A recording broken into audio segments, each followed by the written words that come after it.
السلام علیکم ورحمۃ اللہ وبرکاتہ۔ میں عبدالرؤف قاسمی، آپ دیکھ رہے ہیں میرا یوٹیوب چینل راہ ہدایت۔ محترم ناظرین اکرام، آج ہم آپ حضرات کی خدمت میں حضرت امام مہدی رضی اللہ تعالی عنہ کی ظہور کے زمانے کے بارے میں کچھ بات عرض کرنے جا رہے ہیں۔ حدیث پاک میں ہے، اللہ کے نبی صلی اللہ علیہ وسلم نے ارشاد فرمایا، زمانہ آخر میں اس وقت کے حکمران میرے لوگوں کے لیے شدید مشکلات پیدا کر دیں گے اور مسلمانوں کے لیے کہیں بھی سکون میسر نہ ہوگا۔ یہ حدیث المتقی الہندی البرہان فی علامات المہدی آخر الزمان صفحہ نمبر 12 میں ہے۔ اس حدیث شریف میں یہ بتایا گیا ہے کہ امام مہدی رضی اللہ تعالی عنہ کی آمد سے پہلے کچھ لوگ جو ایمان کی دولت سے محروم ہوں گے اور صفات میں بے رحم اور ظالم ہوں گے، وہ بعض مسلمان ممالک میں اقتدار حاصل کر لیں گے۔ اور یہ حقیقت ہے کہ ہمارے چند ہم عصر مسلمان حکمرانوں نے مسلمانوں کو دبایا اور لوگوں کو اپنی جابرانہ حکم تلے رون ڈالا۔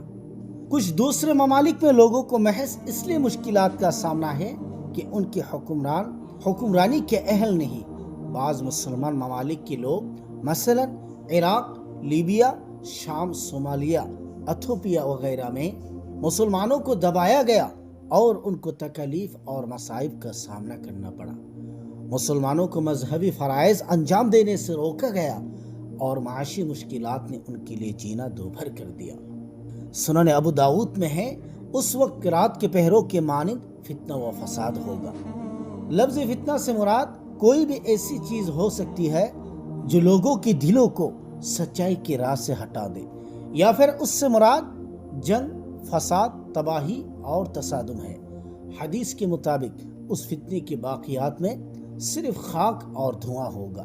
علاوہ ازیں حدیث میں اس فتنے کو رات کی سیاہی سے تعبیر کرنے سے شاید یہ مراد ہو سکتی ہے کہ اس فتنے کا ماخذ غیر واضح ہے۔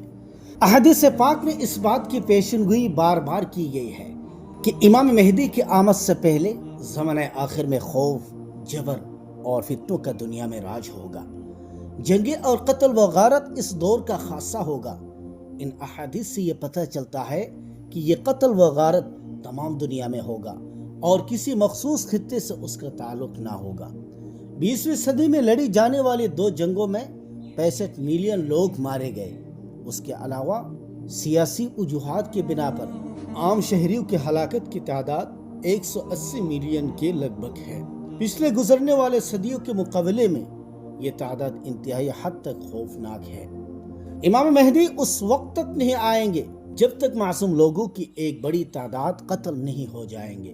جب زمین و آسمان کے درمیان قتل و غارت کا یہ سلسلہ بند ہو جائے گا، اس وقت حضرت امام مہدی رضی اللہ تعالی عنہ تشریف لائیں گے۔ یہ حدیث القول المختصر فی علامات المہدی المنتظر صفحہ نمبر 37 میں ہے۔ جیسا کہ حدیث شریف میں ذکر ہے کہ یہ قتل و غارت عام ہو جائے گا اور اس قتل عام کا نشانہ معصوم لوگ ہوں گے۔ جیسے کہ ہم نے پہلے ذکر کیا کہ آج کے دور میں لڑی جانے والی تمام جنگوں میں بے گناہ لوگوں کو نشانہ بنایا جاتا ہے، لہٰذا عام شہری جن میں بچے، بوڑھے، جوان اور عورتیں شامل ہیں اس قتل عام کا نشانہ بنتے ہیں۔ دفاع سے محروم لوگوں پر حملہ کرنے سے قتل عام کی تعداد اور بڑھتی ہے اور مرنے والوں کی تعداد بڑھتی چلی جاتی ہے، جو کہ اس دہشت گردی کا مقصد لوگوں میں خوف و ہراس کو جنم دینا ہے۔ لہٰذا حملہ آوروں کا نشانہ خاص معصوم شہری ہوتے ہیں۔ حدیث پاک میں ہے، اس فتنے سے کوئی بچ نہ پائے گا اور یہ ایک جگہ سے دوسری جگہ تیزی سے پھیلتا جائے گا۔ فتنے سے مراد جنگ، لڑائی، جھگڑا اور فساد ہے۔ لہٰذا اس صدی میں یہ جنگیں، جن میں خانہ جنگی بھی شامل ہے، پر مشتمل یہ فتنہ پوری دنیا میں بغیر کسی روک ٹوک کے پھیلتا جائے گا۔ 20ویں صدی کو خاص طور پر جنگ کی صدی سے تعبیر کیا جاتا ہے اور نئی صدی کے آغاز سے ہی یہ جنگیں اور دہشت گردی جاری رہے گی۔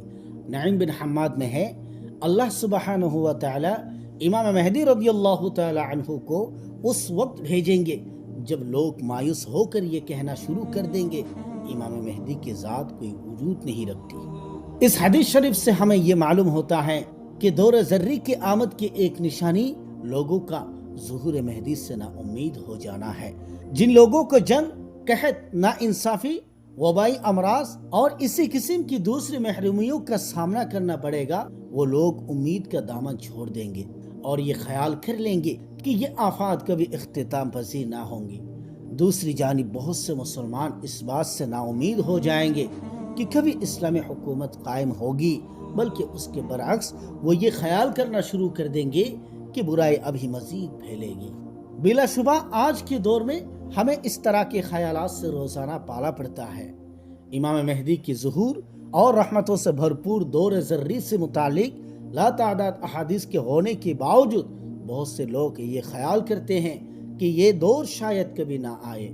یہ خیالات بھی زمانہ آخر کی علامت ہے، اور نا امیدی کے دور میں لوگ اس سنہری دور کی فضیلتوں سے لطف اٹھائیں گے اور ذات باری تعالیٰ کی رحمت کا شکر ادا کریں گے۔ حدیث میں ہے لوگ 95 سال تک ترقی کریں گے، یعنی ان کے کاروبار میں ترقی ہوگی۔ 97 سال اور 99 سال میں ان کا مال خاک میں مل جائے گا۔